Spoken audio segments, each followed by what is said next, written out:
Hello. So, welcome. I saw this news. I saw this tweet from Inibiehe F. Young. So I hope I didn't butcher his name. So basically, he's a human rights lawyer in Nigeria here. And this was what happened.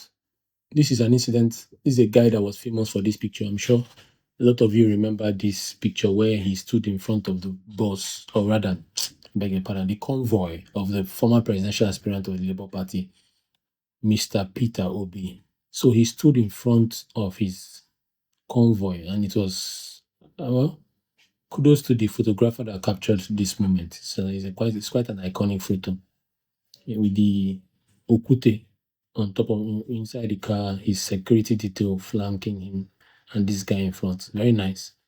So apparently, the boy was arrested, and someone brought it to public attention. So let's just quickly go over this.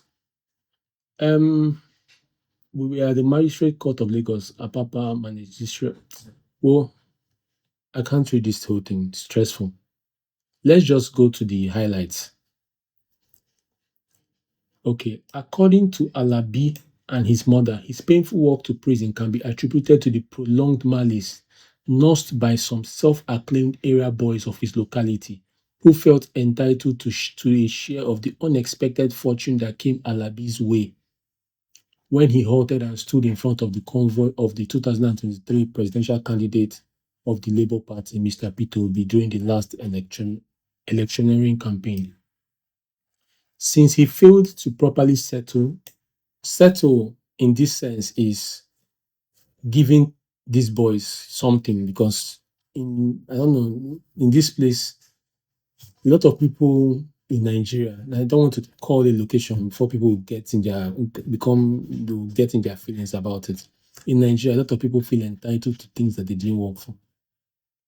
And it is very particular in places like some of these urban areas, Lagos, Onitsha, and some other Aba. It's just popular. It's all over the place. People feel entitled, and it's even more prevalent in places like Lagos, where you have the local boys who want something from you and all that stuff. Sometimes it's not really, most times I don't see it as a massive issue, even though it is like, I work for stuff. Why are you asking me to give you something for my own share when you didn't work for it? It can be frustrating. But now, obviously, the mother is saying that these people set her son up or something like that. Okay, let's go on. After abducting Alabi, the same area boys who have been threatening to deal with him for not sharing the money he was gifted dragged him to the Amukoko police station where he was detained. So he was abducted, according to this story, and the area boys were the ones that abducted him and took him to the police station. So let's go on. The area boys initially claimed that Alabi was one of the young men who had been involved in street fights. Well, however, it came as a rude shock when the police took him before a magistrate along with four other individuals who were complete strangers to him, alleging that he conspired with them to commit armed robbery with cutlasses. The police in the charge sheet alleged that the alleged two victims were robbed of money and four mobile phones. The value of both the physical cash and four phones is 579,000 naira only. I don't know why that is relevant. Is that a constitutional thing? Is it that the amount of money that you steal has a bearing in your sentencing, I guess? I spent about 2 hours interviewing Alabi about the veracity of the charges brought by the police. Speaking objectively, we all left Kirikiri with a strong conviction that this gentleman is just another victim of Nigeria's criminal justice system. The last point we want to state on the record is that Alabi is a minor. He is less than 18 years. Yes, because that should take a bearing on how he should be charged and the facility he should be housed in before his sentencing and charge. Currently, Alabi has appeared before the magistrate on 3 occasions. The court remanded him along with 4 strange individuals who are all adults at the custodial center pending legal advice by the Lagos State's Director of Public Prosecutions.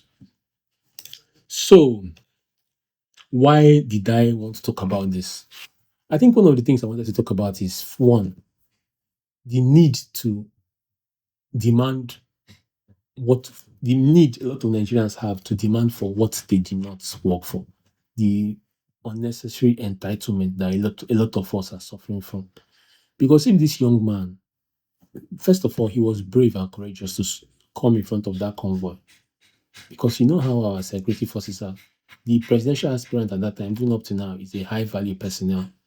And he could have, and his security forces had every right to, remove him from there forcefully. And so for him to, because me, I'm not doing it. Too. I love the man, but I'm not jumping in front of any car for anybody. I don't love anybody that much. So, and I know the fans. I don't know how to be all cozy with people. No matter how much I admire you, I want to be, oh, my God, can never be me. I rather eat glass. So, the idea that the guy did that, for the fact that the guy did that, and, people found it very courageous, and I'm sure Nigerians we have a lot of people who are willing to gift and say, yeah, nice one, kudos. So I'm sure he got a lot of gifts and presents for people. And your local environment, people are wanting something. People want something from you because somebody else gave you a gift. Somebody else gifted you. No, would you be that? How it make sense? It doesn't make any sense now. It doesn't make sense. It's like I don't get it. I don't get it.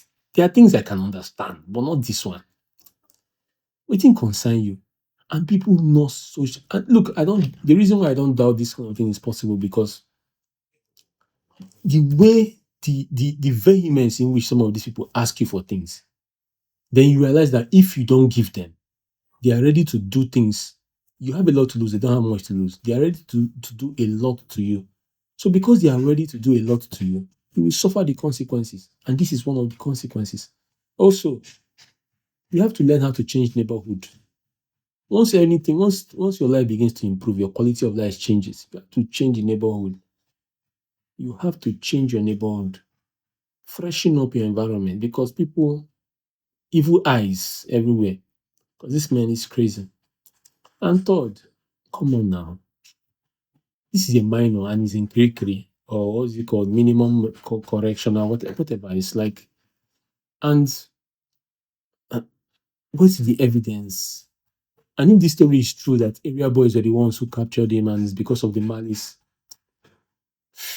man, that would be so bad for a young boy like this.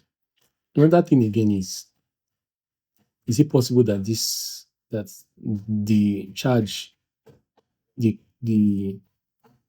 thing they are accusing him of is actually valid? And that's a double. That would be crazy. That would really really be crazy. The boy is a young chap. Hmm? Don't know why he. I just feel sorry for him, and I'm just to emphasize how quite terrible our criminal justice system is. It's quite a terrible place. That's just the bottom line. It's nothing to write home about. It's not something let's not sugarcoat it. It's not nice. It's not a lovely place. It's not a lovely place because it's not. You're not. You don't feel like justice is being served. That decisions and actions are being made to better you as a Nigerian, and you are having the best chance that you have the best chance to defend yourself. It seems like people with power get away with everything in this country. Well, I hope he's exonerated if he's innocent, and those who were involved in putting this boy behind bars are actually brought to book. Thank you.